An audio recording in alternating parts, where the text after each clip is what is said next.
Une fois les décisions prises au niveau du produit, il va falloir en fixer le prix de vente. Le prix de vente est la valeur d'échange que le consommateur est prêt à débourser en retour des avantages que lui procure l'utilisation ou la possession d'un produit ou d'un service. Trois types d'approches sont couramment utilisés pour fixer un prix de vente adapté au marché. La fixation du prix peut se faire en fonction des coûts de revient, le coût majoré d'une marge bénéficiaire, autrement dit, on part du seuil de rentabilité et on ajoute ce que l'on veut gagner.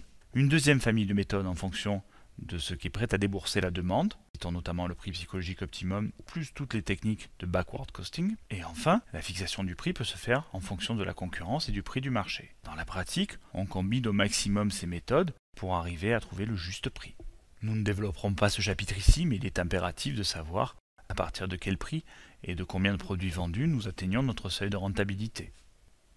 En termes de prix, nous aurons encore des stratégies possibles.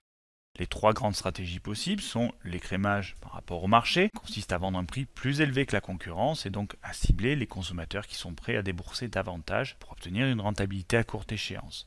La seconde stratégie consiste à faire pénétrer le produit sur le marché le plus rapidement possible en proposant un prix plus bas que la concurrence. Et enfin, comme son nom l'indique, la troisième stratégie consiste à s'aligner sur les autres concurrents du marché. Le troisième P du plan de marchéage aura été traduit par distribution. Il s'agit de place en anglais.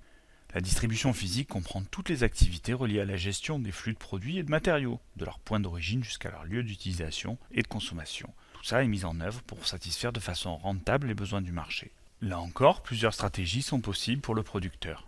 L'entreprise qui commercialise le produit va devoir décider du nombre d'intermédiaires présents dans son canal de distribution. Il va pouvoir opter pour une distribution dite intensive, en cherchant à maximiser le nombre de points de vente. Il va pouvoir opter pour une distribution dite sélective, en choisissant soigneusement les points de vente, par exemple pour les parfums en optant pour la distribution éponyme, la distribution dite sélective. Il va pouvoir enfin opter pour une distribution dite exclusive, à savoir la franchise ou la concession, qui ne distribuera que sa marque.